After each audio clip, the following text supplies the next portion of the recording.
Okay. Where we left off were calculations using chemical equations. And remember, you need a balanced chemical equation for the reaction of interest. The coefficients represent the number of moles of each substance in the equation. So the general principle for doing the calculations, the chemical formulas of all reactants and products must be known. So if I say oxygen plus hydrogen gives you water, you have to know the chemical formulas. You have to know oxygen is O2, hydrogen is H2, and water is H2O. The equation must be balanced to obey the law of conservation of mass. So again, an unbalanced equation is useless. Calculations are performed in terms of moles, and coefficients in the balanced equation represent the relative number of moles of products and reactants. So if we look at this equation, obviously the one I just talked about, hydrogen plus oxygen gives you water. It's balanced. The coefficients tell us that 2 moles of hydrogen react with 1 mole of oxygen to produce 2 moles of water. If we had 4 moles of hydrogen and 2 moles of oxygen, we would get 4 moles of water. You just double everything. So chemicals react in terms of moles.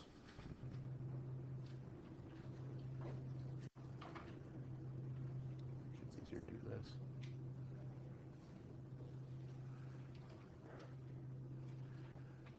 So how many moles of oxygen are needed to react with 4.26 moles of hydrogen? Get my little pen thing working here.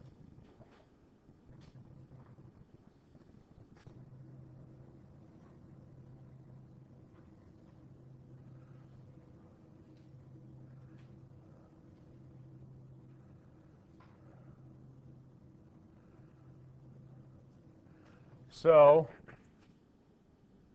if this is 4.26, how much of this would we need in terms of moles?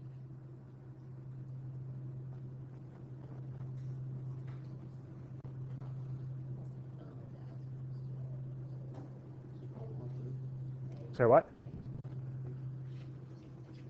2.13. Right, it's going to be half. If you look at the relationship exactly, it's 2 to 1. So this is going to be half of whatever this is. So this should be 2.13.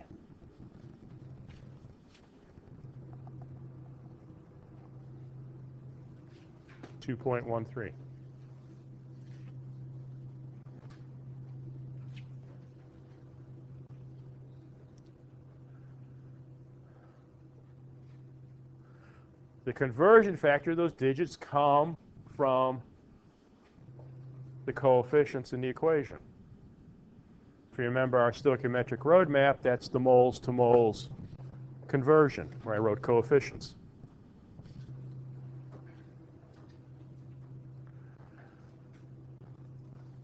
Moles to grams requires the formula weight. So convert 1 mole of oxygen to grams.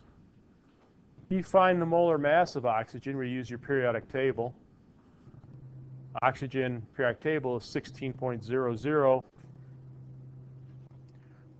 but molecule of oxygen has 2 oxygen atoms in it, so its molar mass is 32.00 grams per mole.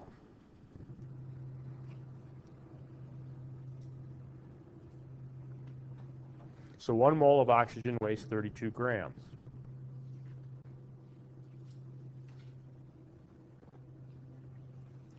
So here's the balanced equation.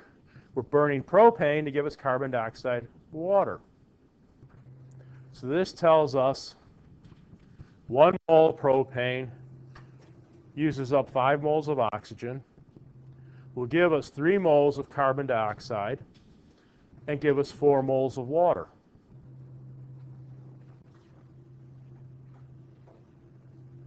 So again, we can write all of these as conversion factors.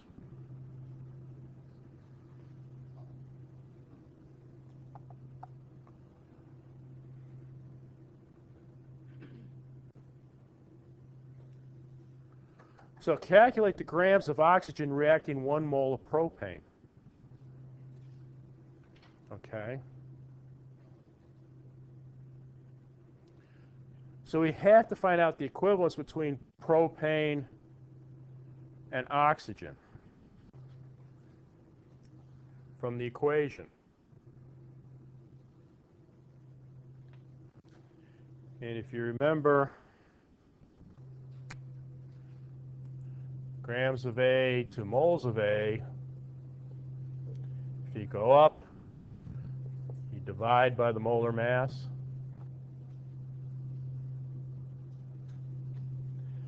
If you go from moles of A to grams of A, you multiply by the molar mass. Same thing from moles of B to grams of B.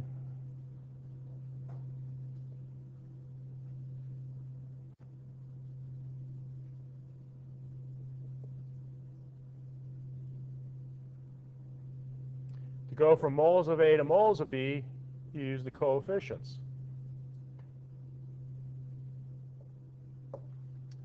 So if you remember from the equation, the coefficient in front of propane was 1, and the coefficient in front of oxygen was 5. So you go from moles of A to moles of B, be 5 over 1.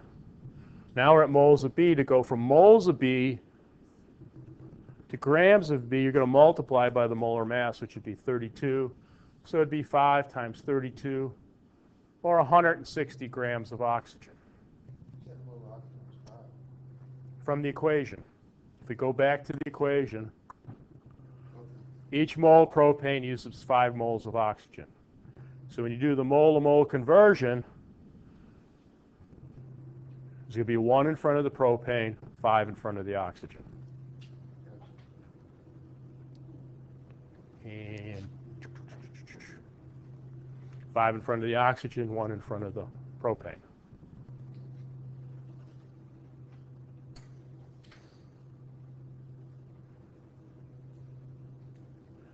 Calculate grams of CO2 from the combustion of 1 mole of propane. So here again, we're starting at moles of A, and we're going to grams of B. So we got to convert the moles of propane to the moles of CO2. And from the equation from before, each mole of propane gives you 3 moles of CO2. So it'd be 3 over 1. Then to go to the mass of CO2, CO2 weighs 44 grams per mole, 1 carbon and 2 oxygens. So it's 1 times 3 times 44, which is 132 grams of CO2. Are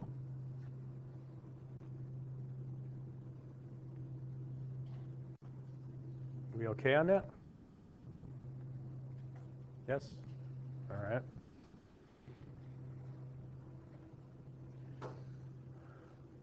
Calculate the grams of propane required to produce 36 grams of water. So we're going to start with what we could call water A, starting with grams of A. We're going to go all the way to grams of B. So we need 3 different conversion factors. We got to go from grams of A to moles of A, from moles of A to moles of B, moles of B to grams of B.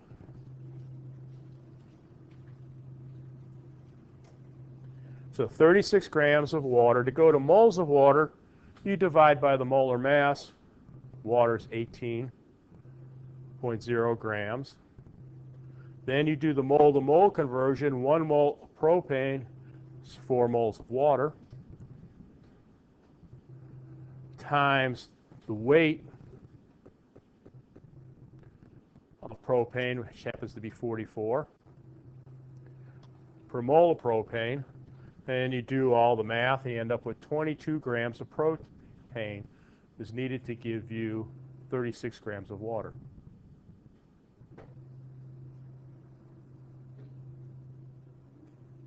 questions? The molar mass of propane. 3 carbons, 3 times 12, 36, plus 8 for the hydrogen, 44.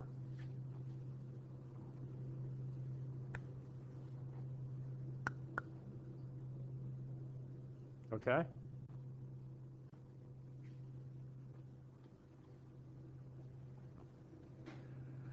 Calculate the grams of HCl neutralized by 0.5 moles of CaOH2. This is the balanced equation. 1 calcium hydroxide plus 2 HCl's gives you 1 calcium chloride and 2 waters. So we're going from moles of A to grams of B.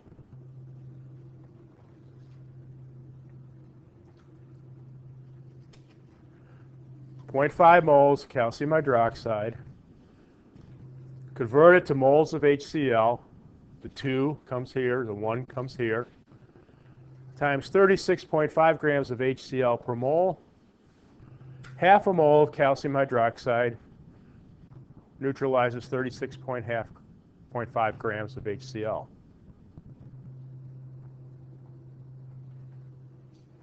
This happens to be 1 mole of HCl. And if you look at it, we haven't talked about acids bases. You can see here we have 2 OHs.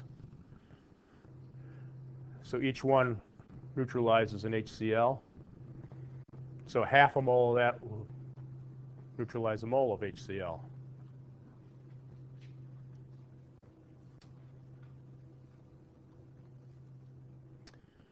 So again, what happens is we have to have the law of conservation of mass. So if we look at the previous equation in terms of quantity, starting with 1 mole of calcium hydroxide, it weighs 74 grams. 2 moles of HCl weigh 73 grams. Each mole is 36.5, for a total of 147 grams of reactants. We end up with 1 mole of calcium chloride, which weighs 111 grams, 2 moles of water, so it's 18 times 2 is 36, 147 grams of product. So what we start with is what we end up with in terms of weight, always. Law of conservation of mass. You just can't lose stuff. You know, in the pharmaceutical industry, when we're making stuff, we have to account for all the mass. Now, sometimes it isn't easy. You know, if byproducts are carbon dioxide, that's up in the air. But pretty much we got to account for everything we have, that we don't have other stuff around that's not supposed to be there.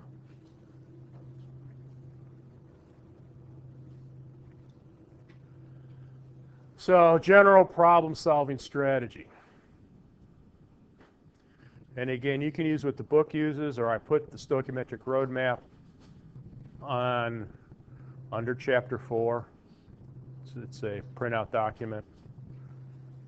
Basically, that one over there just looks nicer because I typed it out. If you're given a specified number of grams to calculate the moles of something else in there, grams of A to moles of A, then moles of A to moles of C. So you basically use the roadmap to figure out where you're starting and where you're ending and just follow it.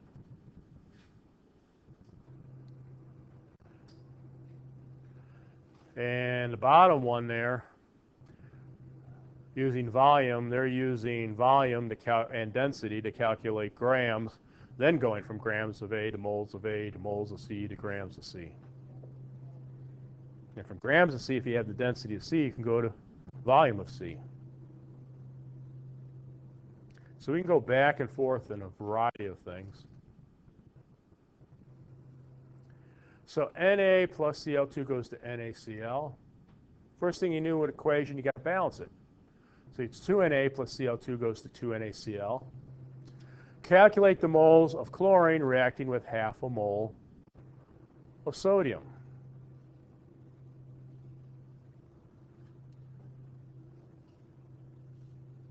Well, what do you think that would be?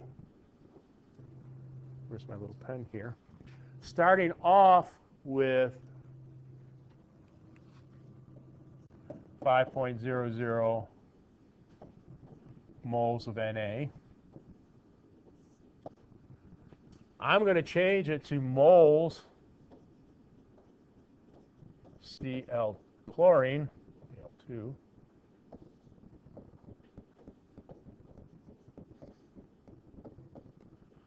Coefficient in front of chlorine is 1. In front of sodium is 2. So the answer is 2.5.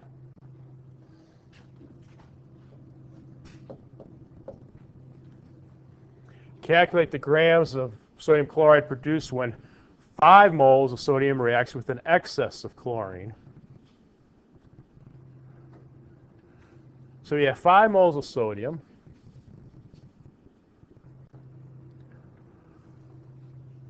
We have to go to moles of sodium to moles of sodium chloride. Notice there it's 2 and 2, so that makes that pretty easy.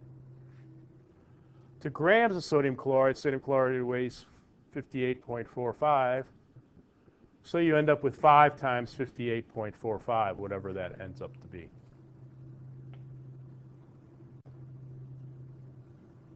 Calculate the grams of sodium reacting with 5 grams of chlorine. Again, it's grams of A to grams of B. 5 grams of chlorine. Convert it to 1 mole of chlorine. We're going to divide it by 71. 2 moles of sodium per 1 mole of chlorine times 23 grams of sodium per mole of sodium. So you would work all of that out, and that would tell you what you would need. So just follow the map. Follow the map, basically.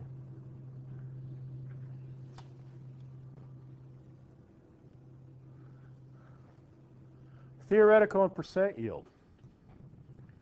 Theoretical yield is the maximum amount of product that can be produced. That's what you figure out using the stoichiometric roadmap. So if you go in the lab and you say, I'm starting with this amount, how much can I get? That tells you how much you can get, the maximum. The actual yield is when you actually do it in the laboratory. Because in the laboratory, as you saw when you did the separation of mixture, sand sticks to the filter paper, some stuff bounces out of you lose stuff. Then you have your actual yield. Your percent yield is your actual yield divided by your theoretical yield times 100. So let's say you're supposed to produce 132 grams of carbon dioxide. What you actually got was 125 grams of carbon dioxide. You had a 97.4% yield, which is pretty good. So would you say a 90% yield is pretty good? Yeah. Well, a lot of drugs in the drug industry have more than one step to make. They just don't put A and B together to get C. You know, you have to put A and B together to get C, then C reacts with D to give you E, then you take E and react it. So it could be a number of steps. So here's a case, 1, 2, 3, 4, 5 steps. Each one is 90% yield. What's the overall yield from when you start? Is about not quite 60%. So if your starting material cost you $1 million, you lost about $400,000 along the way.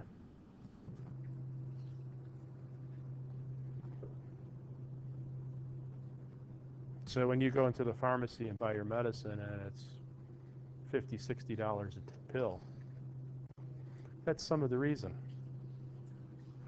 Okay, they will try to make it as efficient as possible, but some things, reactions don't always go to completion. Stuff doesn't always come out of solution the way you need it to be. Purification, every time you purify something, you lose a little bit.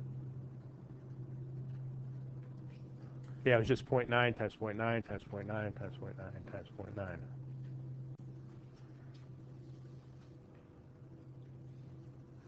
So if the theoretical yield of iron was 30 grams and the actual weight was 25, calculate the percent yield. 25 divided by 30 times 100, 83.3%.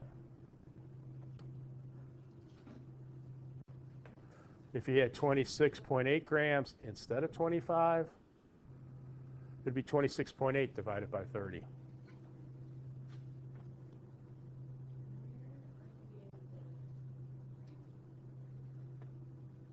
The 30 and the 25? Those don't come from the periodic table. Those are just made up numbers, for example. If you started to make iron in this process, and you start with a certain amount of iron oxide, and you did the calculations, said, theoretically, I'm supposed to get 30 grams. Then you go in the lab and do it, filter it, dry it, and find out you only have 25 grams. You only got 83.3% of what you possibly could get. The rest of it's somewhere else, mixed in with the aluminum oxide or something that you didn't separate. When you calculate theoretical yield, you got to use. Theoretical yield is calculated using a stoichiometric roadmap. We have to do the molar masses. Yeah, those come from the periodic table. Exactly.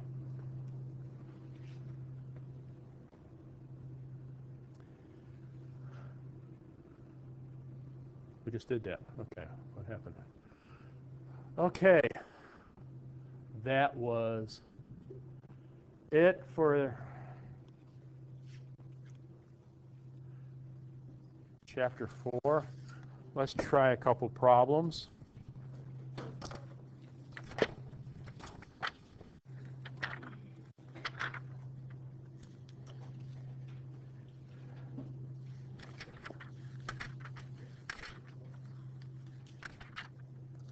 And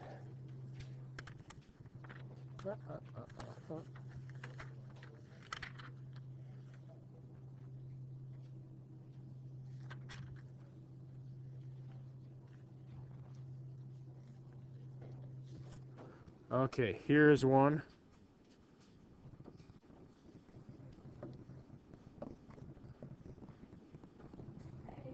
Oh.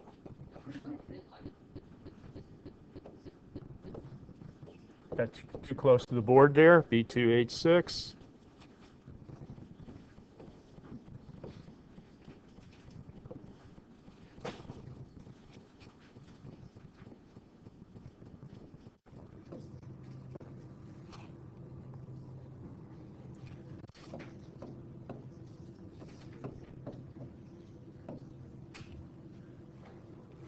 The question is, how many grams B2H6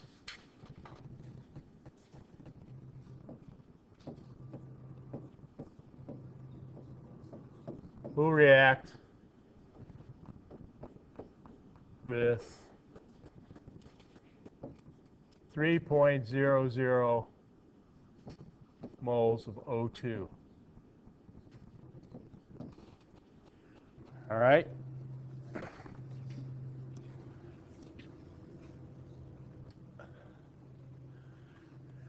All right. Trick is to figure out where you're starting and where you're ending. We're starting with what? Moles of A. And what do I want to find out? Grams of what? No. Grams of B. So I'm going to start out with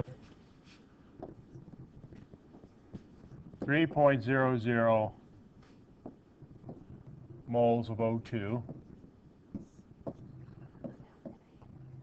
Doesn't matter. It could be B. It doesn't matter. Symmetrical. Either way you go, it's going to be the same. So I got to go for moles of A. B is going to be B2H6, right?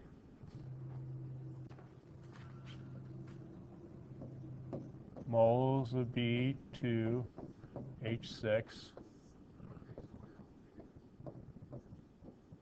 Okay, why are you confused? Okay. Moles of A, what's the next step?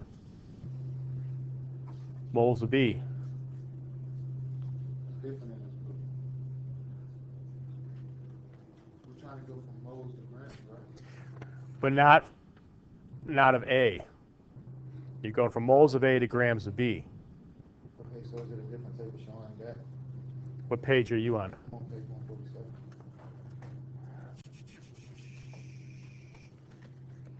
Which is different than my book, of course.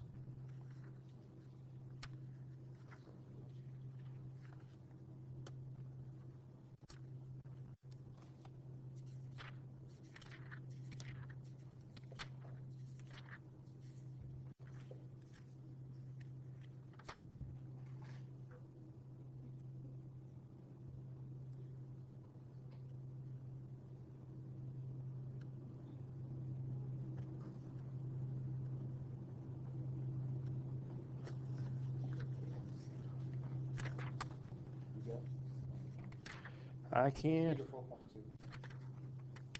figure 4.2. figure 4.2. So that's going to be way up here. Okay.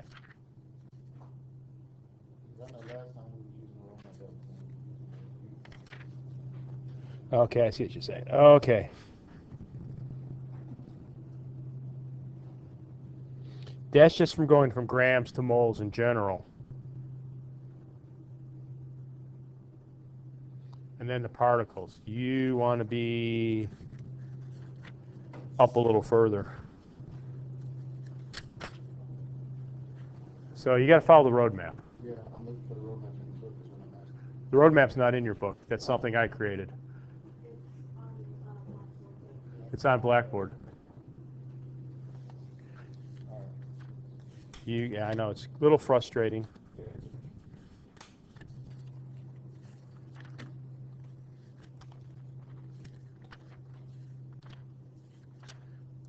All right, that's fine. Okay, I'm trying to look for the.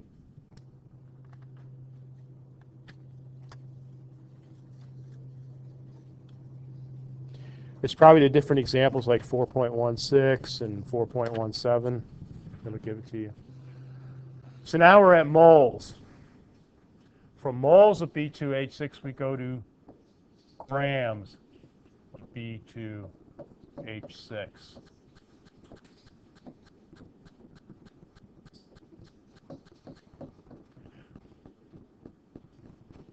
From moles to moles conversion, we use the coefficients. The coefficient in front of B2H6 is 1. In front of oxygen, it's 3. 1 mole of B2H6 weighs how much? No, 1 mole weighs how many grams?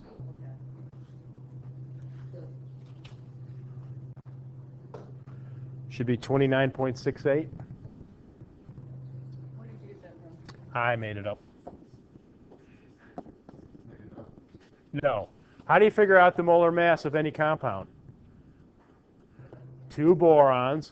Each boron is 10.81, so that's 21.62, right?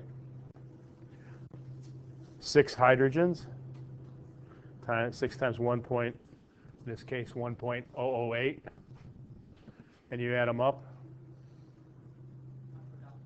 it should be 29.68. Is that right? I didn't get the right answer. Wait a minute. 10.81, well, 10.81 times 2 is 21.62. Oh, I did 6. Okay, it should be 6 times 1.008. 27.67. I'm sorry, 27.67.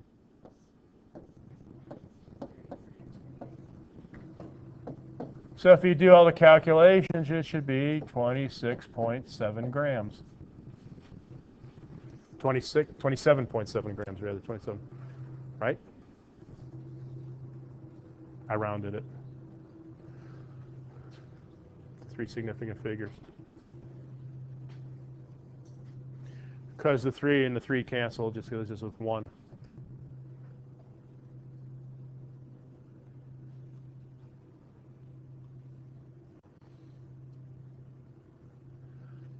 Let's try a different one.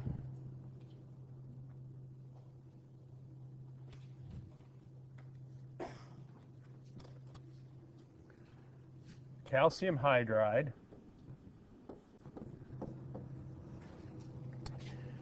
reacts with water.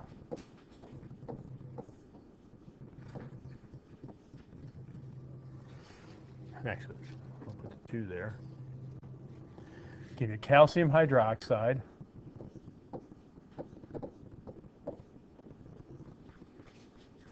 plus hydrogen.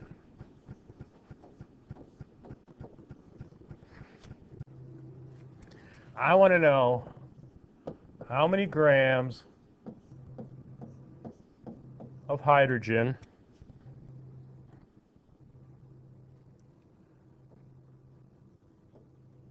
are produced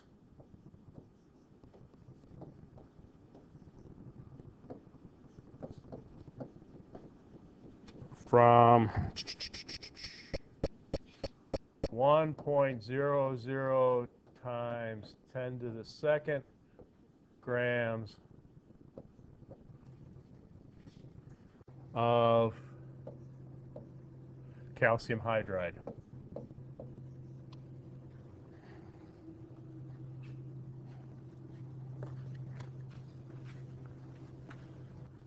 So for this one, we're going from grams of A to grams of B. So we're starting off with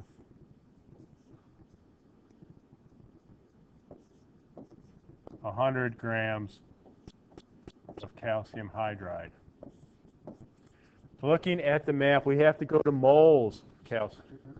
Oh. 1.00 times 10 to the 2. I just changed it to 100.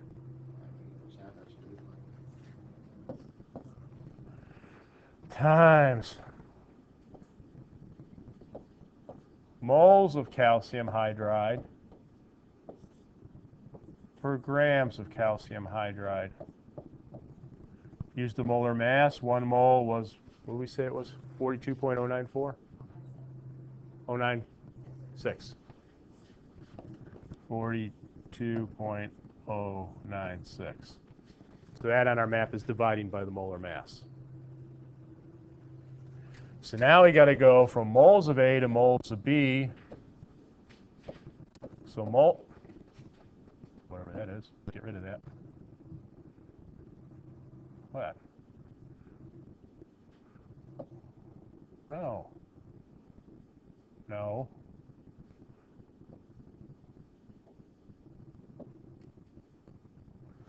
So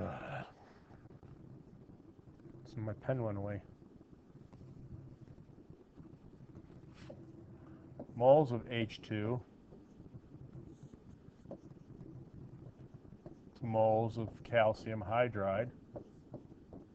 For that, we use the coefficients. The one in front of hydrogen is a 2.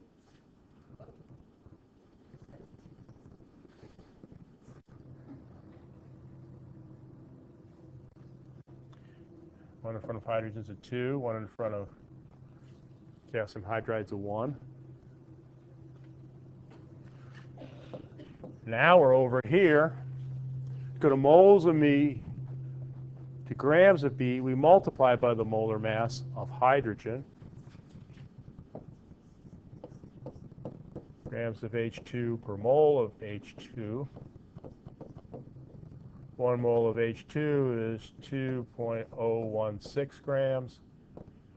And if you do all the calculations, I think you come out with 9.58. So do you have to change that to 100? No, you could put it in the calculator that way. All that's telling you is I got 3 significant figures, which is what I put there because I put a decimal point there. So my answer should have 3 significant figures. 9.58 grams. No? Nobody must have got it.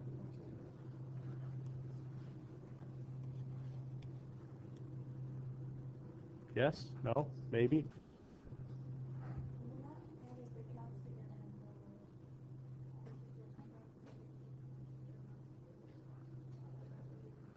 That's what I thought. I got 42 point. No, it's got to be 0.09. No, it's 42.094. Yeah. Because you got to use 140 point.